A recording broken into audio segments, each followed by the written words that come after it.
sympathize with the IDPs from Marte, where he assured them of adequate food supply and the other basic needs in the camp.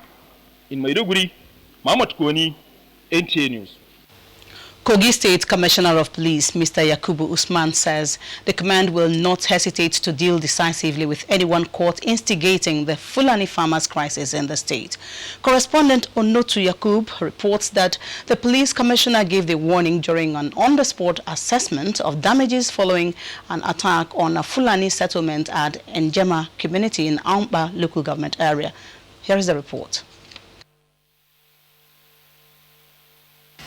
Njema, an agrarian community about 6 kilometers along Ampa Okaba Makode Road, had lived and maintained a peaceful relationship with Fulanis in the community for quite some time. However, that relationship in recent time has become sour, with mistrust setting in.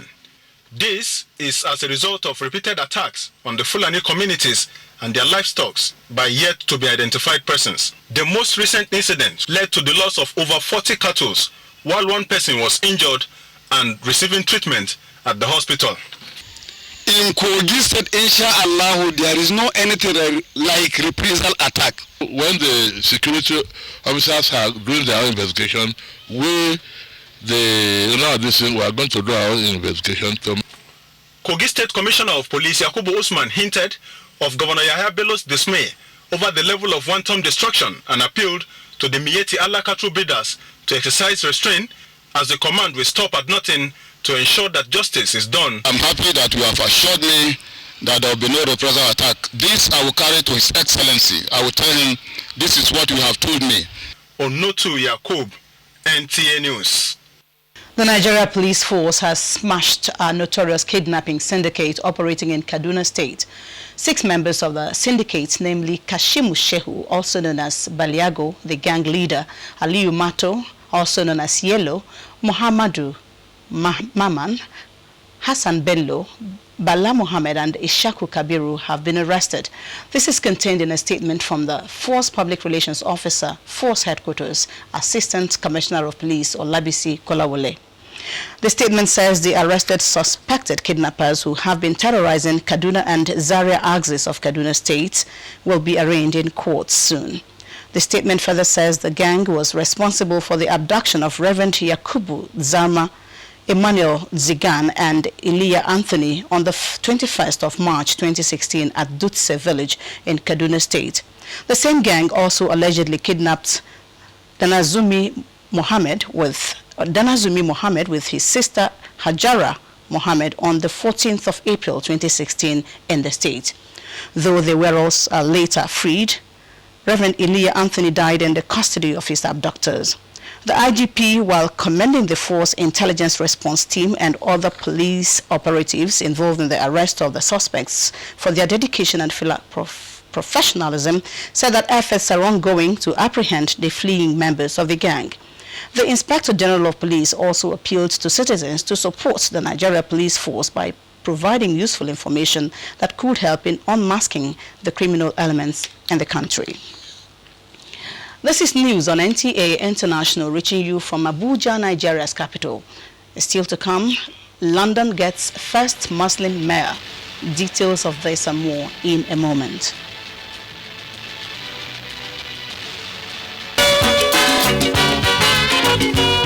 Have you been thinking about coming to Nigeria? Then what are you waiting for?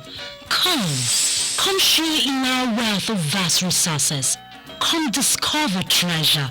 Come to where there's lots of business opportunities.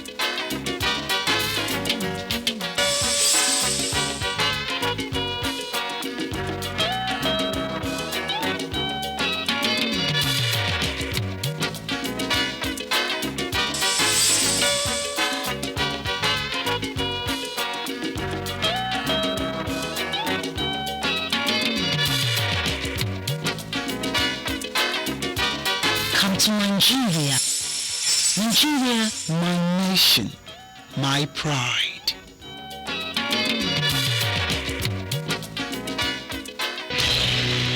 NTA International News.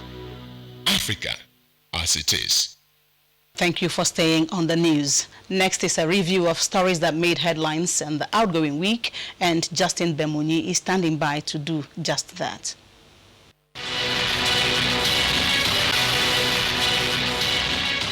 Hello and welcome.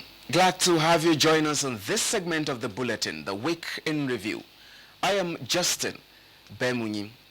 The week began with a visit of the Cameroonian President Paul Biya to Nigeria, where the two countries pledged their readiness to work more assiduously towards harnessing the investment potentials of both countries. This is in a deliberate attempt to open up more opportunities for their people towards reducing joblessness and consequences on the economy. Communique issued at the end of the two-day bilateral visit by President Paul Biya to Nigeria also stated the resolve of the two countries to ensure total elimination of Boko Haram insurgency. We are very, very alert to our responsibilities and we will maintain a focus.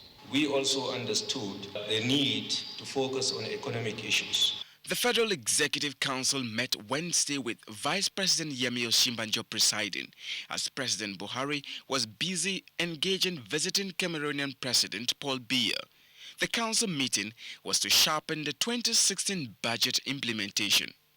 We are setting a 3-year deadline to achieve self-sufficiency in refined petroleum products and to become a net exporter of petroleum products. And during the week under review, the Catholic Bishops' Conference of Nigeria had an interactive meeting with President Muhammadu Buhari, where it pledged unflinching support to the Buhari administration in its genuine efforts at addressing the nation's fundamental problems for national unity, growth, and development. We call on Nigerians to give Mr. President a chance. He is sincere, he is dedicated, he is committed. He wants the best for this nation. We want the best for this nation. In the same outgoing week, Vice President Yemi Osinbajo said the Buhari administration has a clear idea on how to execute its agricultural policy to achieve self-sufficiency in food production and diversify the economy in the process. This was when he met with delegation of rice and wheat associations in Abuja. I've never received the type of cooperation we are having now. We have never received it before. As I said, farmer is like a king now. Bankers, input suppliers, mechanizations, off-takers are meeting him in his farm, to request him for business transaction. Still on food security matters, the Senate during the week passed for second reading the bill for an act that seeks to make provision for freedom from hunger and right to adequate food that is of acceptable quality, otherwise referred to as Food Security Bill. It is our responsibility as lawmakers to find legislation that will develop a long-term national plan for combating food security and hunger. Within the outgoing week, the Senate also recommended death penalty for kidnapping and hostage-taking in Nigeria. This followed the adoption of the report of its Joint Committee on Police Affairs, National Security and Intelligence. To serve as a deterrent for kidnappers. The House of Representatives commenced its sectoral debate in the outgoing week, aimed at seeking ways of diversifying Nigeria's economy. 3 ministers were at the House of Representatives for the debate. They include that of Information and Culture, Agriculture and Rural Development, as well as that of Trade and Investment. The ministers spoke on the different sectors of the economy and how the federal government remains committed to ensuring the economy is revamped for job creation and national development. The ultimate goal is to make sure our economy is more vibrant and much stronger for it at the end of the day. These debates will continue. The federal government, along with various anti-corruption agencies and civil society organizations, have put together an anti-corruption framework which is to be presented at a World Anti-Corruption Summit billed for London next week. The platform was the Nigeria Anti-Corruption Summit, which was held in Abuja. And just before the week rounded up, President Muhammadu Buhari signed the 2016 Budget of Change and assured Nigerians that never will the nation witness delay in the signing of the federal budget in the life of the present administration. This budget is intended to signpost a renewal of our commitment to restoring the budget as a serious article of faith with the Nigerian people. And that wraps it up. Many thanks for watching, and do stay tuned for the rest of the news. It's now time for happenings in the business world, and it's over now to Olayinka Ojo.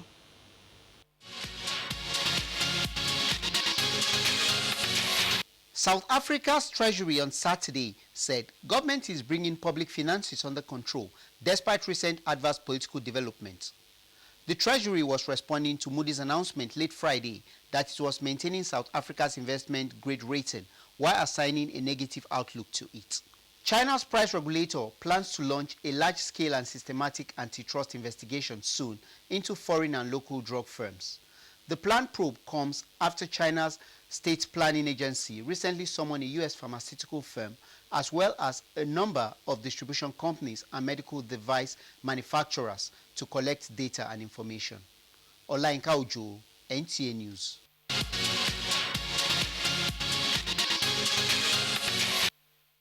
Canadian authorities have described one of the initial achievements in the Fort McMurray wildfire as the safety of the residents even as the fire escalates. Joy Osiagu, who has been monitoring the situation in Canada, reports that the Minister of Public Safety, Ralph Goodale, and the Premier of Alberta, Rachel Notley, spoke to journalists on the latest developments in the McMurray inferno. The report. The McMurray wildfire in Alberta, Canada continues to rage as the government shows determination to protect its movement to save downtown McMurray infrastructure, given the latest effect of the inferno on the oil economy. The fire has grown to roughly 85,000 hectares in size. We also have more firefighters and tankers on the way from other provinces across the country. Quebec is sending 4 air tankers. Another 100 firefighters are coming in from Ontario. And as we continue to get more information from our partners, we continue to have more firefighters coming in the coming days. And when we say this is important and Canadians stand with the people of Fort McMurray, and we will do everything necessary and possible to rebuild this community and rebuild these lives, that is a very tangible undertaking. It is not just a rhetorical suggestion. Meanwhile, Prime Minister Justin Trudeau says he will visit Alberta as soon as the firefighters complete their task in McMurray. In Canada, Joy Osiago, NTA News. Obegeli Ugwoke will now let us in on more stories trending across the globe. A British Labour Party politician, Sadiq Khan, has been elected as the mayor of London. Mr. Khan is the city's first Muslim after beating Tory Zach Smith. Reports say the victory, which gave the largest personal mandate of any politician in the UK history, ends 8 years of conservative control of the City Hall, which the mayor referred to his humble origins, saying he never imagined he would be elected and promised to be a mayor for all Londoners.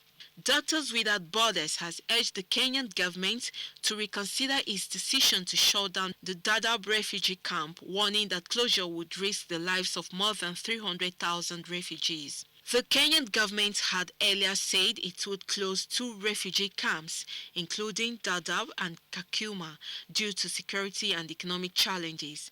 Permanent Secretary at the Interior Ministry said the closure of the camps will have adverse effects and the international community should collectively take responsibility for the humanitarian needs that arise. In Zimbabwe, a 14-year-old boy, Ashley Matsver, died while undergoing voluntary male circumcision at Triangle Hospital. The medical team say that Ashley was epileptic, which resulted in water being leaked into his lungs. Reports say voluntary male circumcision has been carried out on thousands of men and boys over the past few years. Obiageli Ugwoke, NTA News. And on the sports arena, the world #2 tennis champion Andy Murray beats Rafael Nadal to qualify for Sunday's Madrid Open finals. For details of this and more on the world of sports, over now to Ilyasu Ali Yakubu, who is our guide. The Director General Special Duties Ministry of Niger Delta, Malan Al-Hassan Yakmut, has advocated the use of sports as means of promoting social inclusion and empowering people with special needs. Yakmut, a former Director General of the National Sports Commission, also urged Nigerians and other Commonwealth nations to use sport to promote responsible leadership among youth and also enhance life skills through sport for children and youth. He spoke at the 2016 International Day of Sport for Development and Peace, which was organized recently by Commonwealth Youth Sport for Development and Peace Working Group at the University of Ibadan. And in the world of tennis comes a report that Andy Murray will play for his second consecutive Mutua Madrid Open final tomorrow Sunday after beating Rafael Nadal 7-5 to 6-4.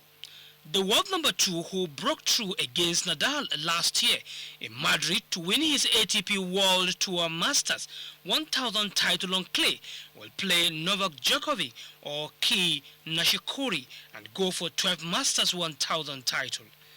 At 3-5 in the second set, Nadal looked to making a comeback again when he broke Murray, but the world #2 broke back to advance to Sunday's final. He also became the first player ever to beat Nadal at the same clay tournament in back-to-back years. Ilyasu Ali Yakubu, NTA News. And just before we go, let's run a check on Sunday's weather prospects for Nigeria and some parts of the globe.